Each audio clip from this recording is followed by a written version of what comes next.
भक्त कथामृत सुधा जो अंतःकरण को शोधित करने के लिए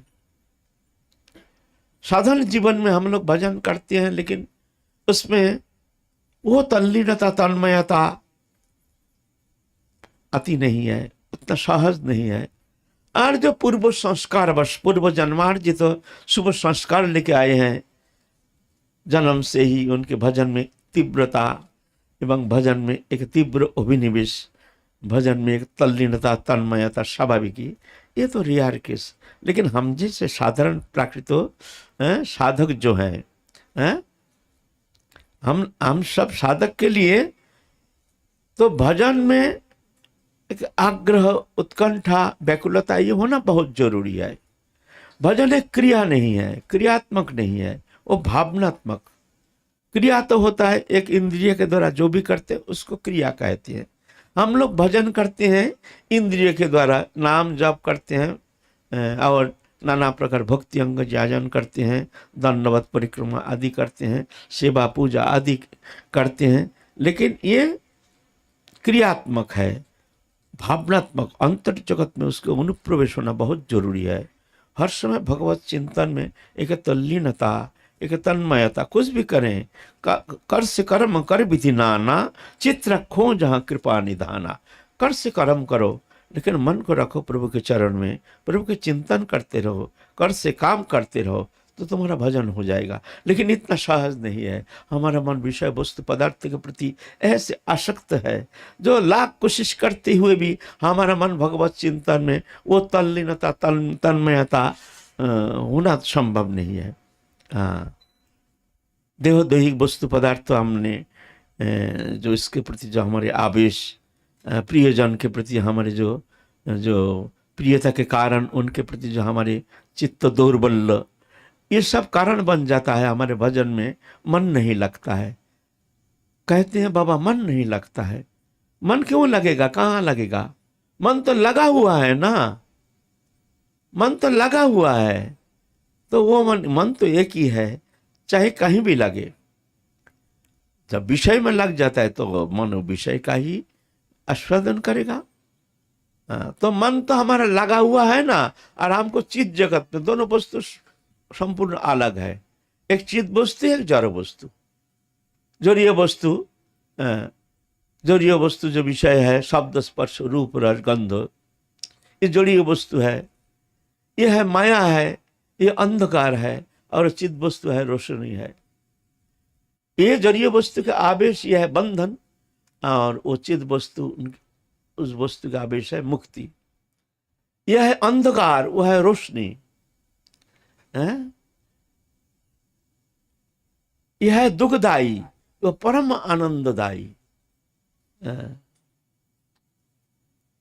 यह है स्मृति विभ्रम, हमारे संसार चक्र में आवर्तन का मूल कारण विषय आवेश।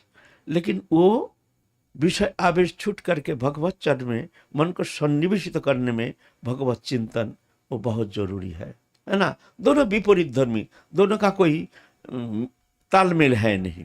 इसीलिए जब तक हमारा विषय आवेशित चित्तानां कृष्ण भक्ति सुदुर्लभ, जब तक विषय वस्तु पदार्थ के प्रति हमारे चित्त का आवेश है, तब तक वो भक्ति, वो प्रेम प्राप्त करना कदापि संभव नहीं है ना।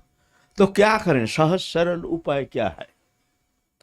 ऐसा हमारा समय भी नहीं है उतना साधन करेंगे। जब तक करेंगे ध्यान धारणा आदि नाना प्रकार यौगिक क्रिया आदि के द्वारा मन को संयमित करने के लिए नाना प्रकार प्रयत्न करेंगे, इतना समय भी नहीं है। कलिजुग जीव जो अल्पायु मंद बुद्धि मंद भाग्या, तो क्या करें ना? सत्संग, बिनु सत्संग न हरि कथा, तेहो बिनु मोह न भाग, मोह गए बिनु राम पद, होए न दृढ़ अनुराग। सत्संग, और सत्संग के अंदर सबसे उत्तम है भक्त कथामृत सुधा।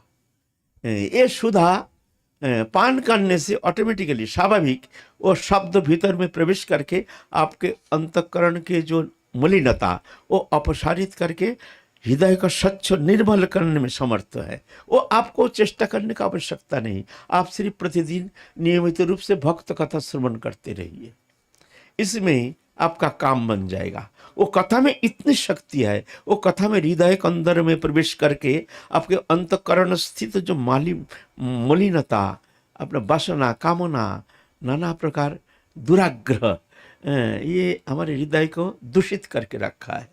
वो कथामृत ऑटोमेटिक बहुत जल्दी आपको चित्त को शोधित करके भगवत चरण में मन संलग्न होने में बहुत सहयोगी होगी। इसीलिए भक्त कथामृत सुधा पान। लेकिन इसमें है कथा भी, वक्ता श्रोता ये भी विचार है। वक्ता भी ऐसे वक्ता होना चाहिए जो भक्ति ही जीवन का एकमात्र उद्देश्य है। जागतिक दृश्यमान वस्तु पदार्थ के प्रति कोई आकर्षण नहीं है, भगवत चरण में समर्पित हो, और उनके लक्ष्य है एकमात्र इस शरीर रहते रहते भगवत चरण प्राप्ति। बस ऐसे निष्प्रिय निर्लिप्त साधक के मुख निश्रित जो हरि कथामृत सुधा, वो जाके आपको हृदय को निर्मलीकरण करने में, उनके शब्द में वो दम है। लेकिन मादृशो ऐसे कथा में कितना दम है ये तो पता नहीं है। लेकिन कथा ऐसे निराग वक्ता होना चाहिए, निराग वक्ता, तो जाकर के आशु फलप्रद बहुत जल्दी आपका चित्त को शोधित करके आपके भीतर भक्ति भावना की उद्दीपना जगा देंगे। वो जगाने में समर्थ है। ये हरि कथा में इतनी शक्ति है।